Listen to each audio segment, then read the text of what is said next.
Setiap hari, ribuan santri belajar di bawah atap yang mereka bangun dengan doa dan gotong royong. Tapi siapa sangka, sebagian bangunan itu ternyata belum punya izin resmi.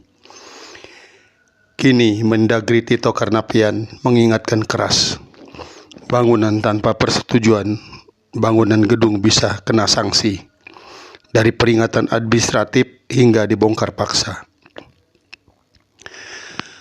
Mengapa izin bangunan jadi begitu penting? Bahkan untuk lembaga pendidikan agama. Inilah kisah di balik peringatan yang menggetarkan dunia pesantren.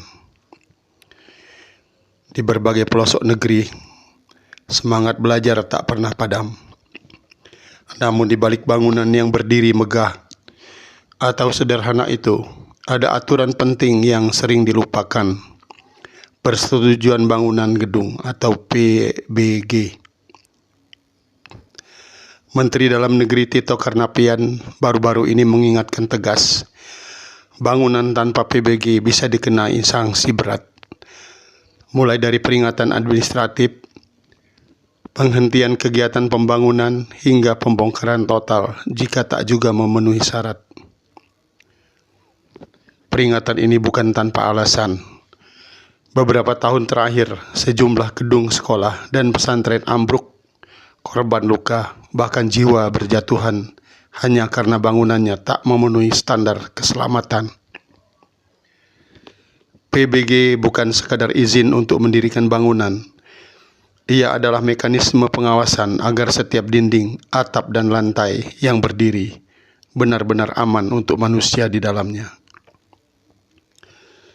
Dalam aturan peraturan pemerintah nomor 16 tahun 2021, pemerintah daerah wajib memastikan setiap pembangunan sesuai tata ruang dan teknis bangunan. Namun, di lapangan, banyak pondok pesantren tumbuh dari semangat swadaya. Dibangun dari dana wakaf, sumbangan jemaah, dan kerja bakti masyarakat. Birokrasi perizinan yang rumit membuat sebagian tak sempat mengurus PBG. Karena itu, banyak pihak berharap pemerintah tak hanya memberi sanksi, tetapi juga memberi pendampingan, membantu pesantren memenuhi standar keselamatan tanpa membebani mereka secara finansial.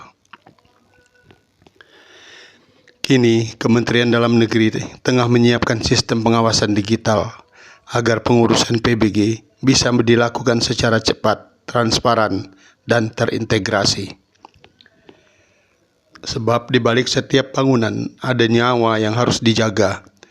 Aturan bukan untuk menakut-nakuti, melainkan memastikan bahwa setiap ruang belajar, setiap rumah ibadah benar-benar layak menjadi tempat berlindung dan bertumbuh. Bangunan boleh berdiri di atas tanah, tapi ia hanya bisa kokoh bila berdiri di atas aturan dan tanggung jawab. Terima kasih, saya Abdul Majid. Ikuti terus channel ini. Like, komen, subscribe, dan bagikan untuk video-video lainnya.